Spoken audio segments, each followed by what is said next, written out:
Good morning all of you. ठंड बहुत ज़्यादा है।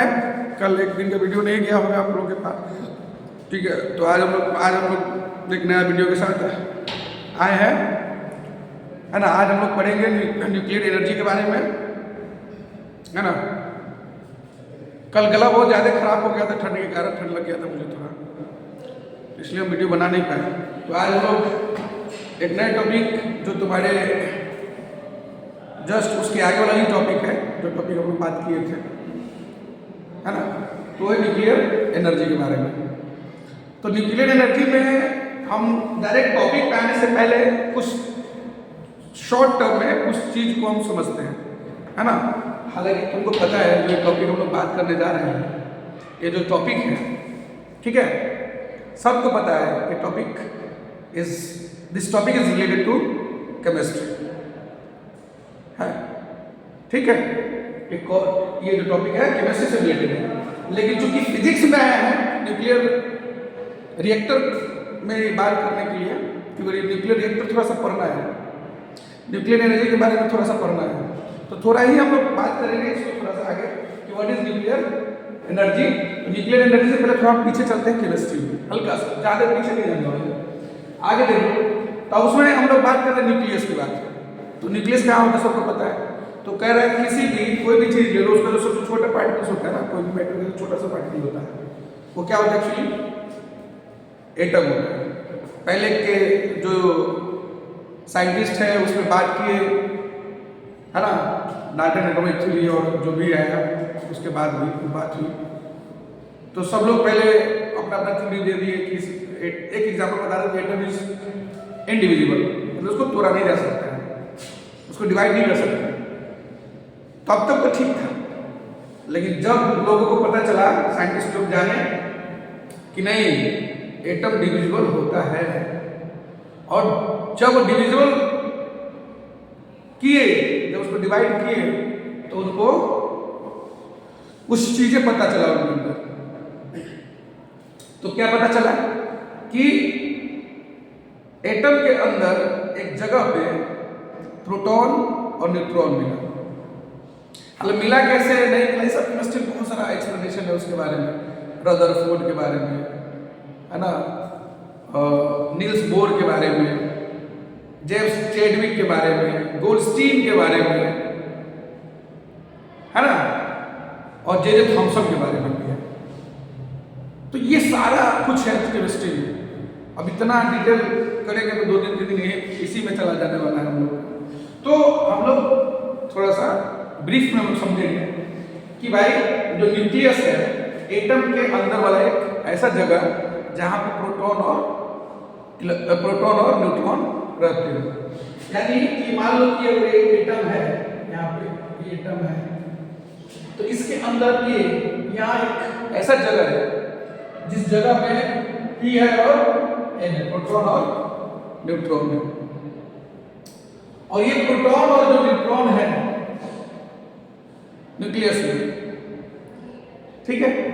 तो ये बाकी जगहों पे क्या है, तो बाकी जगहों पे ये जो इलेक्ट्रॉन है वो है।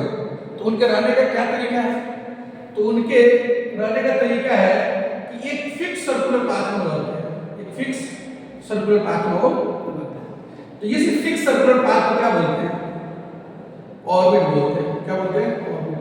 और इसको क्या बोलते हैं, न्यूक्लियस। ये न्यूक्लियस है, ये ऑर्बिट है।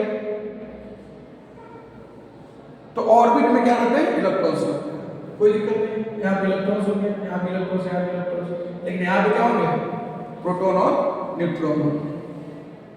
और यही प्रोटॉन न्यूट्रॉन जो है डिसाइड करते हैं कि मास ऑफ एटम क्या होगा। मास ऑफ एटम के लिए प्रोटॉन और न्यूट्रॉन ही एलिजिबल होते हैं, ठीक है। तो प्रोटॉन जो है ना वो पॉजिटिवली चार्ज होता है, न्यूट्रॉन में कोई चार्ज ही नहीं होता है, और इलेक्ट्रॉन्स निगेटिवली चार्ज होता है। तो इसीलिए हमने लिखा है कि भाई प्रोटॉन है, न्यूट्रॉन है और इलेक्ट्रॉन है। अब उसके हम मास नंबर की बात नहीं करने वाले, मास की बात नहीं करने वाले, बस इतना ही हम क्वेश्चन बताना, ठीक है। इसका क्यों, क्योंकि इसका जरूरी पड़ेगा हमको, यहाँ से इलेक्ट्रॉन की जरूरत पड़ेगी। न्यूट्रॉन की जरूरत पड़ेगी जब हम रिएक्शन करवाएंगे ना, उस समय हमको न्यूट्रॉन की, जैसे एग्जाम्पल याद कर सकते हैं, जब यहाँ पर न्यूट्रॉन लिखा है, इसी को समझाने के लिए क्या है, एड क्या है। तो इस एड क्या है ये कंफ्यूजन ना हो, इसके लिए एड क्या है, न्यूट्रॉन है, और न्यूट्रॉन कहाँ रहता है, न्यूक्लियस ऑफ द एटम में रहता है। अब क्या है कि नेक्स्ट स्टेप में हम लोग देखते हैं कि अगला हम लोग क्या समझ रहे हैं। तो अगला है न्यूक्लियर रिएक्शन। न्यूक्लियर रिएक्शन क्या है? देखो, न्यूक्लियर रिएक्शन में हम दो तरह से सोच के बोल सकते हैं कि न्यूक्लियर रिएक्शन में होता है क्या है। तो न्यूक्लियर रिएक्शन में पहला ये हो सकता है कि एक हेवी न्यूक्लियस टूट के दो अलग अलग एटम के न्यूक्लियस बन जाए। समझो बात को, एक हेवी न्यूक्लियस टूट के दो अलग अलग छोटे छोटे न्यूक्लियस ऑफ एटम बन जाए, या दो अलग अलग एटम में डिवाइड हो जाए उसका न्यूक्लियस, या दो छोटे छोटे न्यूक्लियस कंबाइंड होके एक हेवी न्यूक्लियस बन जाए। न्यूक्लियस किसका बनेगा? एटम। वही दो छोटे छोटे न्यूक्लियस ऑफ एटम कंबाइंड होकर एक बड़ा सा न्यूक्लियस ऑफ एटम बन गया।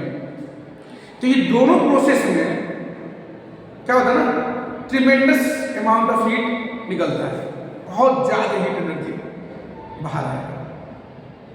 समझो बात को, बहुत ज्यादा हीट एनर्जी बाहर आएगा। तो ये जो कम नहीं आता है, बहुत होता है, बहुत एनर्जी आता है बाहर।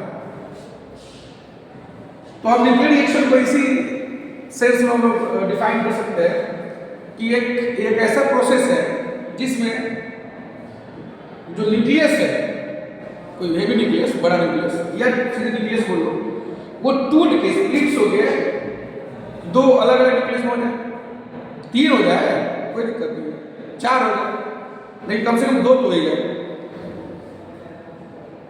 या फिर कंबाइन करें और वो एक नया न्यूक्लियस बना लो of atom, nucleus of an atom बना लो। तो ये जो प्रोसेस है, ये प्रोसेस कहलाता है न्यूक्लियर रिएक्शन। इसके 2 टाइप्स होते हैं। पहला टाइप है न्यूक्लियर फिजन और दूसरा टाइप है न्यूक्लियर फ्यूजन। न्यूक्लियर फिजन में क्या होता है, तो इसमें से पहले वाला ले लेंगे, स्प्लिट्स वाला। तो इसमें क्या है, एक ऐसा प्रोसेस है जिसमें किसी भी एटम्स के जो हेवी न्यूक्लियस है किसी भी एटम के, वो स्प्लिट्स हो गए, वो दो अलग अलग एटम्स के लाइटर न्यूक्लियस में कन्वर्ट हो जाते हैं। अब ये कन्वर्ट कैसे होते हैं? तो इसके लिए है कि उसको जो हेवी न्यूक्लियस है एटम का, उसको हाई मतलब स्लो स्पीड वाले न्यूट्रॉन से बॉम्बार्डिंग करा दो। कभी कभी हाई स्पीड वाला भी चाहिए होता है, लेकिन हम लोग चूंकि न्यूक्लियर फिजन रिएक्टर वाला देखने वाले यूरेनियम और प्लूटोनियम का, तो उसमें स्लो मूविंग न्यूट्रॉन चाहिए जो धीरे जाए और आराम से टकराए यूरेनियम से। तो वो अब बात करेंगे, उसको समझाएंगे। तो ये एक ऐसा प्रोसेस है कि जो हेवी न्यूक्लियस ऑफ एटम है, वो दो छोटे छोटे लाइटर न्यूक्लियस में, एटम के लाइटर न्यूक्लियस में स्प्लिट्स हो जाते हैं, टूट जाते हैं। और उस जो ये रिएक्शन है, ये रिएक्शन तभी होता है जब स्लो मूविंग पार्टिकल्स जाके हेवी न्यूक्लियस ऑफ जो एटम है उस पर जाके वो टकराए। ये जो हेवी पार्टिकल्स है, सॉरी मूविंग पार्टिकल्स है, ये मूविंग पार्टिकल्स में न्यूट्रॉन भी हो सकता है। ये न्यूट्रॉन जाके हेवी न्यूक्लियस वाले एटम से टकराए और उसको लाइटर न्यूक्लियस के एटम में तोड़ दे, दो छोटे छोटे एटम में तोड़ दे। तो इस टाइप का जो रिएक्शन होता है वो रिएक्शन कहलाता है न्यूक्लियर फिजन रिएक्शन। और इसके during this reaction a tremendous amount of heat energy released, बहुत ज्यादा एनर्जी रिलीज होता है। तो वही मैंने रिएक्शन में लिखा है, रिएक्शन 235 यूरेनियम है, इसका एटॉमिक मास है और ये एटॉमिक नंबर है। तो ये क्या किया है कि यहाँ पे एक न्यूट्रॉन छूट गया, एक न्यूट्रॉन जो है गया, इससे टकराया, दोनों ये रिएक्टेड, ये दोनों टकराया इससे जाके, और टकराने के बाद एक बेरियम का और क्रिप्टन का लाइटर मतलब लाइटर ही होगा या 92 या 56 और 36 है। तो छोटे न्यूक्लियस में ये कन्वर्ट हो गया, टूट गया बेरियम और क्रिप्टन में, और उसके ड्यूरिंग रिएक्शन अब 3 न्यूट्रॉन बन गए। एक यहाँ पर न्यूट्रॉन थे, अब इसमें 2 एक्स्ट्रा न्यूट्रॉन आ गए। अभी बात करेंगे रिएक्टर में जाकर, और उसी ड्यूरेशन में क्या हुआ, एनर्जी खूब रिलीज हुआ। इसीलिए इसको बोले कि भाई ये न्यूक्लियर फ्यूजन रिएक्शन है जिसमें एनर्जी निकलता है। इसका यूज ही करते हैं हम लोग रिएक्टर में यूज करते हैं, इसी एनर्जी का रिलीज होता है, यूज करते हैं। दूसरा टाइप का था, ये फर्स्ट है और ये दूसरा, ये न्यूक्लियर रिएक्शन है। तो न्यूक्लियर फ्यूजन में क्या है, एक ऐसा प्रोसेस है जिसमें पता है कि 2 छोटे छोटे न्यूक्लियस आपस में मिलकर एक बड़े न्यूक्लियस ऑफ एटम बनाते हैं, और इस ड्यूरिंग दिस प्रोसेस हेवी या tremendous amount of energy is released, है ना। This reaction is called nuclear fusion reaction. Fusion, F-U-S-I-O, fusion।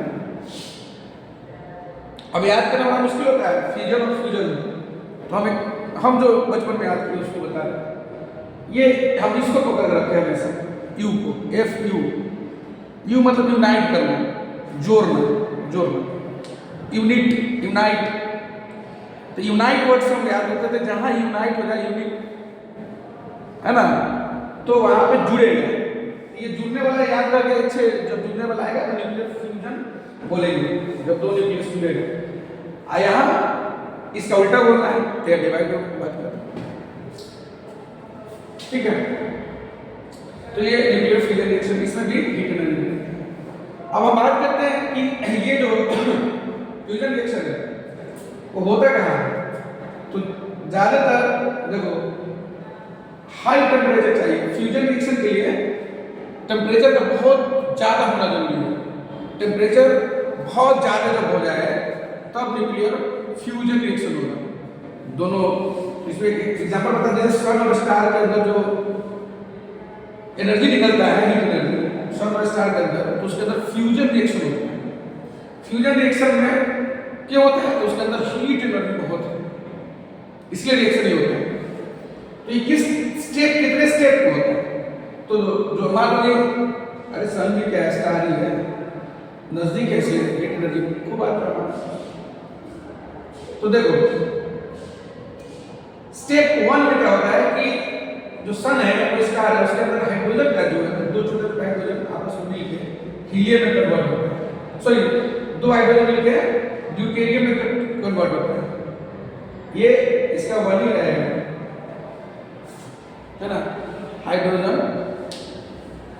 ही है। तो ये ड्यूटेरियम में कन्वर्ट होगा, केमिस्ट्री में पढ़ेगा होंगे। फिर ये ड्यूटेरियम के साथ एक हाइड्रोजन मिला तो ट्राइटियम में कन्वर्ट होगा, और फिर अब ये दोनों आपस में मिलेंगे, ट्राइटियम और ड्यूटेरियम, तो जाके क्या बनाएंगे, हीलियम। ये रिएक्शन होता है किसके अंदर, सन के अंदर या कोई स्टार के अंदर, यही रिएक्शन होता है। हाइड्रोजन कन्वर्ट हो गया किसमें, ड्यूटेरियम में, फिर ड्यूटेरियम और हाइड्रोजन मिलकर ट्राइटियम बनाया, फिर ड्यूटेरियम और ट्राइटियम मिलकर ये हीलियम में कन्वर्ट होता है, और ये हीलियम आगे स्टेबल हो जाता है, अभी किसी में कन्वर्ट नहीं। लेकिन जब ये प्रोसेस होता है ना, उसमें हीट एनर्जी बहुत ट्रिमेंडस अमाउंट ऑफ एनर्जी निकलता है, बहुत ज्यादा, जो हम यूज करते हैं अलग अलग वर्क के लिए हमारे धरती में, ठीक है। ये तुम्हारा सही। अगला है न्यूक्लियर रिएक्टर। अब न्यूक्लियर रिएक्टर में जो रिएक्शन यूज करते हैं वो है न्यूक्लियर फ्यूजन रिएक्शन, ठीक है। न्यूक्लियर फ्यूजन थोड़ा चेंज इधर कर रहे ताकि तुमको दिख जाए, चलो दिख जाए। अगला है न्यूक्लियर रिएक्टर। तो न्यूक्लियर रिएक्टर का कुछ इंपॉर्टेंट, न्यूक्लियर रिएक्टर क्या है, तो न्यूक्लियर रिएक्टर एक ऐसा डिवाइस है जिसके अंदर हम न्यूक्लियर फ्यूजन रिएक्शन करवाते हैं, और उससे जनरेट होने वाले हीट एनर्जी का यूज टरबाइन को रोटेट कराने में कराते हैं, जिससे हम लोग इलेक्ट्रिसिटी जनरेट करते हैं। एकदम सिंपल, एकदम आसान भाषा, राइट, एकदम आसान भाषा। तो वो न्यूक्लियर रिएक्टर वही होता है। एक बड़ा सा चैम्बर है, जैसे एक रूम मान लो, उसके अंदर हम लोग न्यूक्लियर फ्यूजन रिएक्शन कराएंगे by using the fuels like uranium और प्लूटोनियम, और उसको स्लो मूविंग न्यूट्रॉन से टकराएंगे तो क्या करेगा, रिएक्शन करना शुरू करेगा, छोटे छोटे न्यूक्लियस में टूटेगा, जिसके कारण हीट एनर्जी निकलेगा और हीट एनर्जी को एक पाइप के थ्रू होते हुए ले जाएंगे हीट एनर्जी को, या फिर उस हीट एनर्जी का यूज जैसे हीट एनर्जी से होगा ना, इसके ऊपर रख देंगे, उसके ऊपर एक बना देंगे चैम्बर जिसमें हम लोग वाटर रख देंगे और वाटर क्या करेगा, एब्जॉर्ब करेगा हीट एनर्जी को और वाटर बॉयल होगा, और बॉयल होने के बाद उसको विब्रेट होगा, है ना, वो विब्रेट हो गया, वेपर से बाहर निकलेगा, तो उसको एक पाइप के थ्रू होते हुए बाहर निकालते हैं, क्योंकि हाई प्रेशर से पाइप से हो जाता है वेपर, हाई प्रेशर होता है उसमें, तो टरबाइन के प्लेट पे ले जाते हैं, और टरबाइन का प्लेट क्या करता है, धीरे धीरे रोटेट होना शुरू हो जाता है, अब जितना प्रेशर बढ़ता रहता है उतना ज़्यादा स्पीड में रोटेट करता है, फिर उसी से हम लोग क्या करते हैं, जनरेटर कनेक्टेड होते हैं, और जनरेटर से हम पढ़े थे जनरेटर के बारे में, उस जनरेटर के रोटेशन के कारण मैग्नेटिक फील्ड में हमको पता है क्या होता है, कैसे करें हम लोग बनाते हैं, तो हम जनरेटर की बात की, ये तुम्हारे रिएक्टर रहेगा, तो मेन शुरू कहाँ से हो रहा है, रिएक्टर्स, तो इसके अंदर क्या हो रहा है, तो वही मैंने लिखा है, इसके अंदर फ्यूजन रिएक्शन हो रहा है, और फ्यूजन रिएक्शन कंट्रोल रिएक्शन, क्यों कंट्रोल की वर्ड लिखा मैंने, कंट्रोल इसलिए लिखा कि देखो यहाँ पे जब रिएक्शन हुआ, यहीं पे देखो यहाँ पे मीडियम है, यहाँ पे मीडियम है, शायद अगर लिखने में दिक्कत हो तो एक मिनट, बड़ा नहीं हो सकता क्या, चलो कोई नहीं, देख लो तुम जो कर देख लो, तो यहाँ जो है ये देखो एक न्यूट्रॉन से बॉम्बार्डिंग किया है, और देखो यहाँ पर कितना न्यूट्रॉन आ गया, 3, जब यहाँ पर 3 है ना, अब इसको 3 छोड़ देंगे ना, तो फिर जाके यूरेनियम को एटम को तोड़ेगा, तो एक 3 तोड़ेगा, 3 मिलकर 9 तोड़ेगा, 9 न्यूट्रॉन हो जाएगा, फिर 9 से 27 से 81 बढ़ता ही रहेगा, तो अनकंट्रोल हो जाएगा, चैम्बर फट जाएगा, ज्यादा हीट जनरेट हो जाएगा, चैम्बर फट जाएगा, तो उस चीज को रोकने के लिए हम लोग क्या करेंगे कि यहाँ पे इसी जिस जहाँ पर जिस प्लेस पे जिस जगह पे हम लोग रिएक्टर तैयार करते हैं उसके अंदर सिस्टम के डिवाइस में हम लोग कैडमियम करंट लेना है, ये कैडमियम करंट क्या करता है कि एब्जॉर्ब कर लेता है एक्स्ट्रा न्यूट्रॉन्स को, जितना न्यूट्रॉन चाहिए उतना ही न्यूट्रॉन्स बनेंगे, और बाकी जो है क्या करेगा, ये कैडमियम करंट इसको एब्जॉर्ब कर लेगा, तो ये कंट्रोल रिएक्शन होगा, मतलब अमाउंट ऑफ हीट एनर्जी ज़्यादा नहीं होना चाहिए, इससे ज़्यादा तो हम रड लगाएंगे, एक्स्ट्रा न्यूट्रॉन्स को एब्जॉर्ब कर लेगा, जो बचेगा वही रिएक्शन करेगा, इसलिए हम लिखा कि ये कंट्रोल रिएक्शन होता है, फ्यूजन रिएक्शन नहीं तो अनकंट्रोल ऊर्जा रिएक्शन, इसमें फ्यूल यूज करते हैं, वो यूरेनियम का होता है और प्लूटोनियम होता है, यूरेनियम तुमको पता है ये यूरेनियम है और ये प्लूटोनियम है, ठीक है, दोनों एक से लिखा है, तो यूरेनियम जब टूटेगा तो क्रिप्टन 36 और 92 में और बेरियम 56 और 141 में टूटेगा, और 3 न्यूट्रॉन्स बाहर है, कोई दिक्कत नहीं।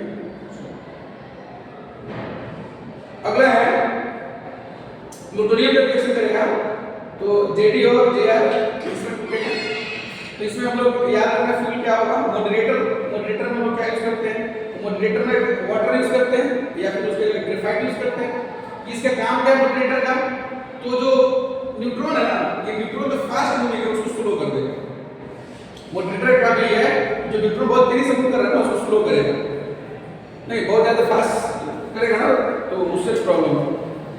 अगला क्या है, कंट्रोल रॉड्स, जो कैडमियम के बारे में बता ही दिए, अगला है कूलेंट है ना, जो पूरे प्रोसेस को करने के समय कंट्रोल रिएक्शन करवाने में मदद करता है, तो इसमें हम लोग करते हैं वाटर और लिक्विड सोडियम और हीलियम, लिक्विड हीलियम होगा या फिर सोडियम होगा, इसके लिए हम लोग कूलेंट यूज करते हैं, कूलेंट। तो ये तुम्हारे कुछ कंपोनेंट्स हैं, कुछ इंपॉर्टेंट पॉइंट्स थे न्यूक्लियर रिएक्टर्स के बारे में, बच गया नोट्स, थोड़ा सा नोट्स हम ये तो तुम्हारा समझाने के लिए लिखा है, ये सब इंपॉर्टेंट पॉइंट्स हैं जिसको समझ के रखना है, ये रिएक्शन याद रखना है, ठीक है। इसमें जितना लिखा है वो नोट्स में चाहिए, इसमें जितना भी चीज़ तुम्हारे लिखा गया है वो हमको नोट्स में चाहिए, एकदम क्लियर है, सीधा सीधी बात। और न्यूक्लियर रिएक्टर्स के बारे में अगर नोट्स थोड़ा लिखना हो 10 लाइन में तो हम लिख के सेंड कर देंगे ग्रुप में, या फिर नेक्स्ट वीडियो में I will write on the board what is the nuclear reactors, है ना, और ये उसको लिखने के बाद ये पूरा मिक्स करके लिख लेना इसको, ठीक है। न्यूक्लियर रिएक्टर का नोट्स ऊपर लिखने के बाद ये पूरा उसके बाद लीजिए। और ये जो अपने आप में एक्सेप्टेड है, ये फर्स्ट वे इसको शुरू करना है, इससे यहाँ शुरू करना है, न्यूक्लियर रिएक्टर्स लिखना है। अगर तुम नोट्स बना सकते हो तो बुक में न्यूक्लियर रिएक्टर्स है, उसका नोट्स उसमें से लिख के 10 लाइन, फिर इसको ये वाला लिख देना, काम करो। तो आज के लिए इतना है video. Thank you, have a nice day, take care, bye.